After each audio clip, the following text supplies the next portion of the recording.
ସତରେ ଅମିତାଭ ବଚ୍ଚନ ମୁଁ ତ ଜୟା ବାଦୁଡି ହେଇପାରିଲିନି।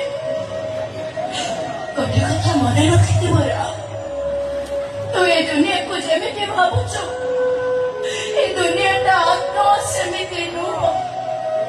ଏଠି ଚୋର ଚାର ମୁଲକଦାର ମୋ ଦୁନିଆ କିଏ କି ମୋ ଦୁନିଆ ପା ମୋ ଖେଳି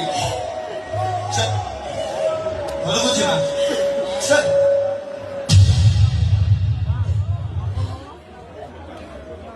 ପୁଣି କଣ ହେଲା? ତତେ ଗୋଟେ କଥା ପଚାରିବି, ତୁ ମତେ ସତ କହିବୁ? ପଚାରୁନୁ। ତୁ ଯଦି ମତେ ଏତେ ଭଲ ପାଉଛୁ, ତୋରି ଆଖି ସାମ୍ନାରେ ସେ ଅମଣିଷ ପଶୁଟା ମୋର ଏତେ ବଡ ସର୍ବନାଶ କରିଦେଲା। ତୁ ସେମିତି ଠିଆ ହେଇ ଦେଖୁଥିଲୁ, ତତେ କଣ କଷ୍ଟ ହଉନଥିଲା? କିଏ କହିଲେ କଷ୍ଟ ହଉନଥିଲା? ବହୁତ କଷ୍ଟ ହଉଥିଲା। ତୁ ସହୁଥିଲୁ କେମିତି?